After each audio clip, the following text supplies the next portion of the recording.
In a world full of noise, everyone wants to lead. But not every voice is worth following.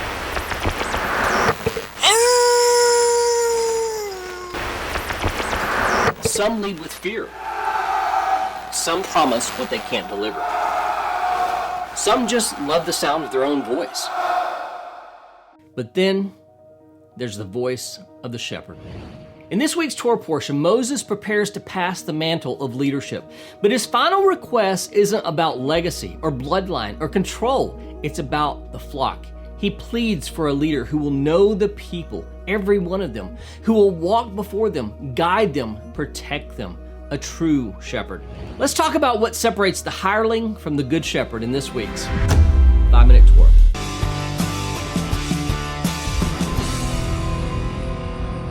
Shalom and blessings from Shalom, Macon, the place where disciples of Yeshua learn, connect, and grow. I'm Darren, and before I get into the 5 minutes of my 5-Minute Torah commentary, let's cover a few quick facts about this week's Torah portion. This week, we are studying the 41st portion, the portion of Pinchas, Numbers 25:10 through 30, verse 1, and here are the 3 things that you need to know about it. Number 1, women of courage, Zelophehad's daughters.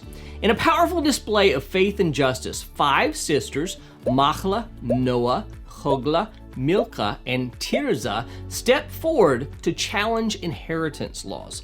Their father, Zelophehad, died without any sons, and they asked Moshe to grant them a portion in the land.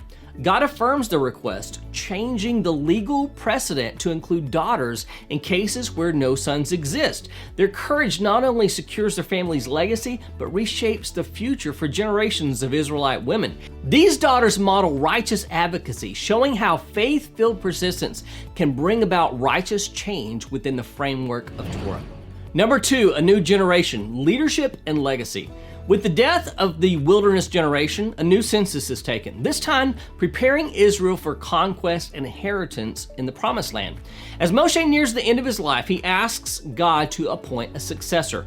God chooses Yehoshua, son of Nun, a man filled with the Spirit. Through a symbolic transfer of authority, Moshe lays hands on Yehoshua before the people, marking an intentional transition of leadership. This moment reminds us that no one is indispensable in God's plan. True leadership prepares others to carry the vision forward into the next generation. And number 3, sacred time, daily and festival offerings. The portion closes with a detailed list of communal offerings for Shabbat, Rosh Chodesh, and the major festivals. These sacrifices, brought at specific times throughout the year, helped shape Israel's rhythm of worship and kept the community centered on God's presence. Far beyond ritual obligation, these appointed times served as spiritual anchors in the life of the nation. God invites his people into an ongoing covenantal relationship rooted in rhythm, reflection, and rejoicing. Are you a disciple of Yeshua? There are a lot of people who say they are, but when it comes down to it, they really don't even know what it means to be a disciple. Why? Because discipleship is a concept unique to Judaism. It's an intimate relationship between a rabbi and his student. Yeshua called 12 men to be in his inner circle of discipleship, and those 12 men changed the world. What did they know about being a disciple that we don't? I wrestled with this question when I wrote my book, The 4 Responsibilities of a Disciple. There were a ton of books already written on how to make disciples, but I wanted to know what it meant to be a disciple, because it seems that all of these disciples that were being made in our day really weren't having an impact on the world around them like they should. I found out that there were 4 responsibilities every disciple should know, and that when implemented, living out these 4 responsibilities has the potential to change the world. If you want to know what it means to be a true disciple of our Master Yeshua, then check out my book, The 4 Responsibilities of a Disciple, using the link below. This week's Torah commentary is called The Good Shepherd and comes from my book, 5-Minute Torah, Volume 3. In this week's Torah portion, we learn about some of the biblical laws of inheritance through the curious incident of the daughters of Zelophehad, which we covered earlier. Zelophehad was never able to bear a son, so he could not pass on his inheritance according to tradition. He did, however, have 5 daughters. Within the Israelite legal framework at that time, however, daughters did not have the right to inherit. This was because daughters were assumed to marry into another family and receive the blessing of inheritance from their husband's side of the family. This particular case created a precedent by which the laws of inheritance were established in the instance that the deceased had no direct male descendants. Immediately after the case of Zelophehad's daughters was settled, however, the Lord told Moses that he must go up to the top of the mountain and see the promised land because he was about to die. Moses didn't argue. He knew that God was telling him that his time for leading Israel was over and that the responsibility needed to be passed on to someone else. With the laws of inheritance fresh on his mind, it would seem that Moses would petition Hashem for one of his sons to take his place to lead the children of Israel.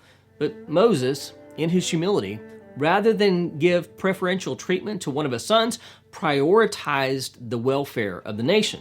Therefore, Moshe requested that the Lord appoint a leader over the nation of Israel, but he did so in a unique manner. Moses spoke to the Lord, saying, "Let the Lord, the God of the spirits of all flesh, appoint a man over the congregation who shall go out before them and come in before them, who shall lead them out and bring them in, that the congregation of the Lord may not be as sheep that have no shepherd." This is Numbers 27, 15 through 17. Only two places in the entire Hebrew scriptures do we read the phrase, "the God of the spirits of all flesh." Other than this passage, the only other time is in Parashat Korach, when Moses appeals to the Lord's mercy on behalf of the nation of Israel. He says, "O God, the God of the spirits of all flesh, shall one man sin, and will you be angry with all the congregation?" This is Numbers 16:22. According to Rashi, Moses used this phrase to denote how God knows the character and the needs of each individual. But Moses also uses this phrase in his request for God to appoint an appropriate leader, since an effective leader has to have the ability to lead each individual according to his own personality and needs. Until now, Moses had been the faithful shepherd over the flock of the Lord. Now, however, a new leader must be appointed, and he must love and care for the flock just as Moses did. Therefore, the Lord designates Yehoshua, or Joshua, to take his place, saying, "Take Joshua, the son of Nun, a man in whom is the Spirit, and lay your hand on him." This is Numbers 27:18.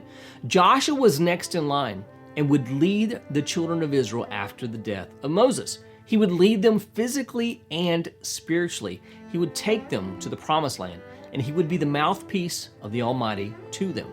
Along the way, however, many people would covet Joshua's position and try to compete for it.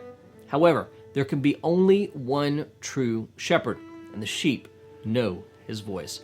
Yeshua, an abbreviated form of Yehoshua, would eventually and permanently fill this role. He told his disciples, "I am the good shepherd. I know my own, and my own know me." This is John 10:14. "And they will listen to my voice," John 10:16. He reminds his disciples that as Moses gave up his life for the good of the flock, he would do the same. He said, "I am the good shepherd lays down his life for the sheep." This is verse 11. Just as Moses freely gave up his life for the sake of the flock, so too did Yeshua, but with much more intensity. The good shepherd isn't concerned with his personal agenda. He has the needs of the flock as his first priority. Both Moses and the one like Moses, see Deuteronomy 18:15, served the flock and freely gave of themselves to lead them in the ways of the Lord. Many hirelings claim to be shepherds, but only the good shepherd loves the flock and fulfills the needs of each individual. Are you living a life on autopilot, going through religious motions, but feeling spiritually dead? If you're ready to wake up to your God-given mission here on earth, then you'll want to check out my most recent teaching, Are You Awake? Packed with deep insights and just enough humor to take the edge off. You won't want to miss it. Just click on the link right here to get started.